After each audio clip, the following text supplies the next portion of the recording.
আমাদের রপ্তানি পুরোপুরি শাটডাউনের আওতায় পড়ে গেছে। আমরা আমরা কোনো মাল আনতেছি না, কেননা মানে কাস্টম কর্মকর্তারা আমাদের এই যদি মাল এক্সপোর্টের মালে যদি সিগনেচার না করে, সেই মাল তো আমরা রপ্তানি করতে পারবো না। সেই জন্য আমরা পুরোপুরি মাল বন্ধ করে রাখছি।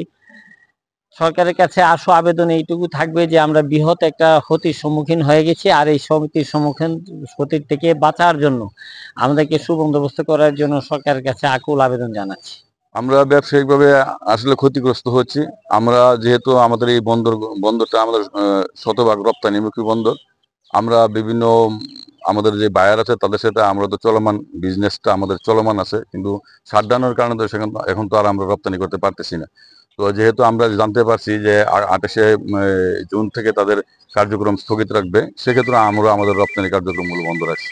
সেক্ষেত্রে আমাদেরও ক্ষতি হচ্ছে, দেশেরও রাজস্বের ক্ষতি হচ্ছে। যেমন আমাদের রেমিটেন্স আসতো, এগুলো আমাদের থেকে বঞ্চিত আমরা। তো আমরা চাই যত তাড়াতাড়ি সম্ভব এগুলো আলাপ আলোচনা করে সমাধান করে পুনরায় রপ্তানি চালু করার জন্য আমরা বিশেষভাবে অনুরোধ করছি সরকারের কাছে। আমাদেরকে ওইটা কাস্টমস আগে জানিয়েছে যে 28 তারিখ থেকে কমপ্লিট শাটডাউন ঘোষণা করা হচ্ছে।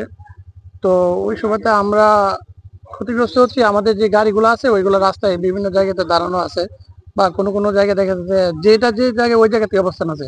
তো আমাদের গাড়িগুলো যদি সময় মতো না আসতে পারে, দেখা গেছে ওইগুলোতে আবার আমাদের জামাই দিতে হবে।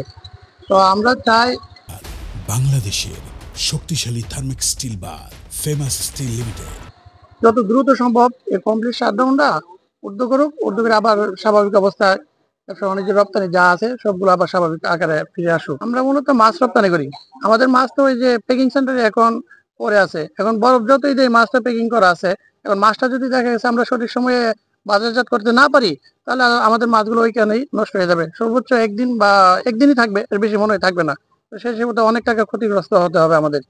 যত দ্রুত সম্ভব আমাদের মাছটা যদি রপ্তানি একটু সুযোগ করে দেয়, কমপ্লিট সাবধানটা ওটাই দেয়, আমাদের কার্যক্রম আবার পুনরায় চালু করা হোক, ওইটাই আমরা আশাবাদী। প্রতিনিয়ত দেখা গেল যে আমরা ভারত থেকে আপনার এই আমদানি বা বাদাম হয়, জিরা হয়।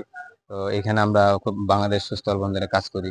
তো দুদিন যাবৎ কোনো কাজকর্ম নাই। দেখা গেল যে কাস্টম কি সমস্যা হয়েছে তা জানি না, তবে অতিরিক্ত মানে চাই যাতে এটা সমাধান হয়।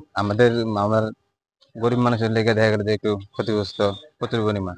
তো আশা করি খুব দ্রুত এটা সমাধান করে দিবেন।